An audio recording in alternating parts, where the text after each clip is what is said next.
আসসালামু আলাইকুম। আজ অনেক দিন পর একটি রেসিপি নিয়ে আসলাম, স্পঞ্জ কেক। চলুন তাহলে শুরু করা যাক।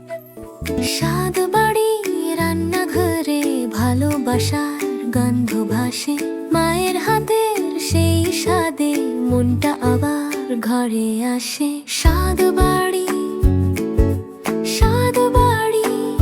এখানে আমি প্রথম ডিম ভেঙে নেব। সাদা অংশটা থেকে কুসুমটা আলাদা করে নিব। এখানে আমি 4টি ডিম নিয়েছি।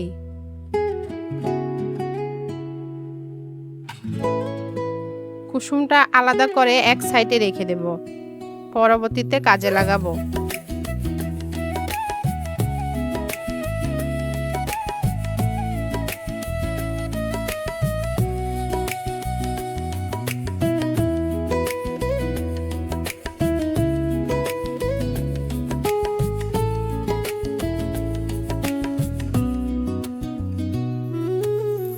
এখানে 4টি ডিম ভাঙা হয়ে গেছে। এখন আমি দিয়ে দিব চিনি।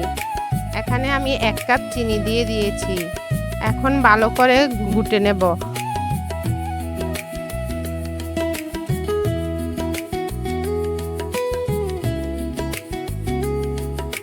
ঘুরতে ঘুরতে যখন সাদা হয়ে যাবে তখন আমি কুসুমটা দিয়ে দিব।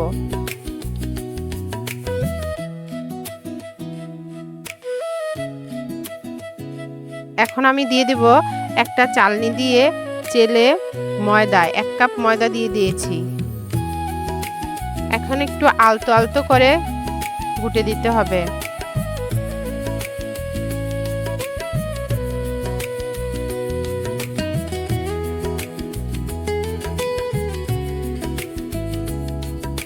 এখন আমি আরো হাফ কাপ ময়দা দিয়ে দিব। এর সাথে দিয়ে দিব কোকো পাউডার।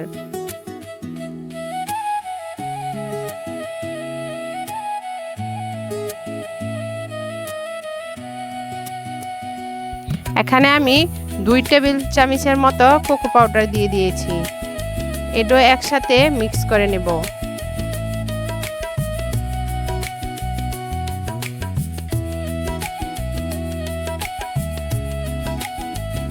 এখন দিয়ে দিব আমি ছোট চামচ দিয়ে 1 চামচের মতো বেকিং পাউডার। এটাও একসাথে মিশিয়ে নেব।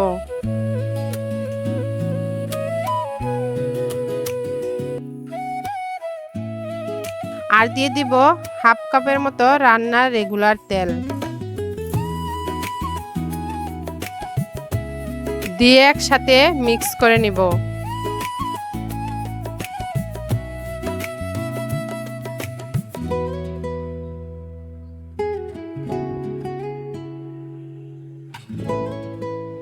এখন আমি 2 টেবিল চামচ তরল দুধ দিয়ে দিব।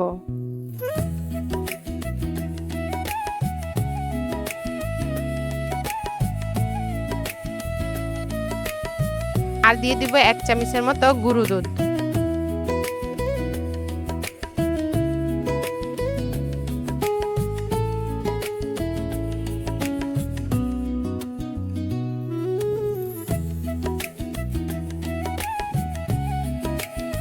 এটাও আমি চালনি দিয়ে চেলে দিয়েছি।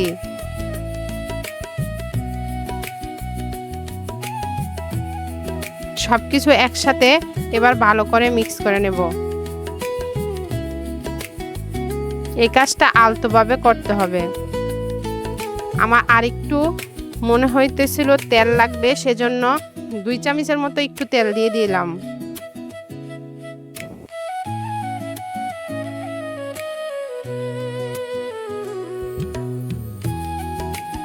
এখন আমি এখানে 1 চামচ ময়দা আর সামান্য একটু তেল দিয়ে যে মোলটা নিয়েছি ওটা ব্রাশ করে নেব, তাহলে কেকটা উঠাতে সুবিধা হবে।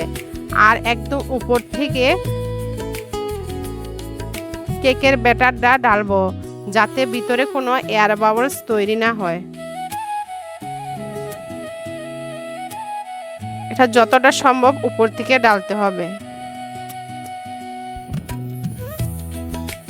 এখন একটি চামচ অথবা চিকন কাঠি দিয়ে একটু গুটে দিতে হবে, যাতে ভিতরে কোনো এয়ার বাবলস না থাকে, সেজন্য একটু গুটে দিলেই হবে। এখন এটা ভালো করে জাকিয়ে আমি ওভেনে দিয়ে দেব।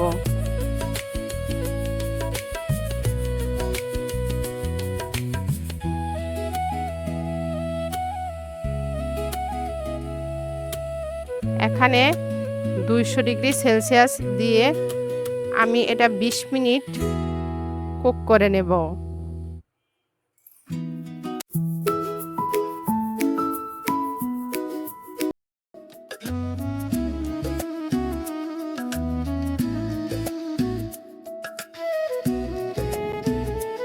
বিশ মিনিট পর এটা ফুলে ডাবল হয়ে গেছে।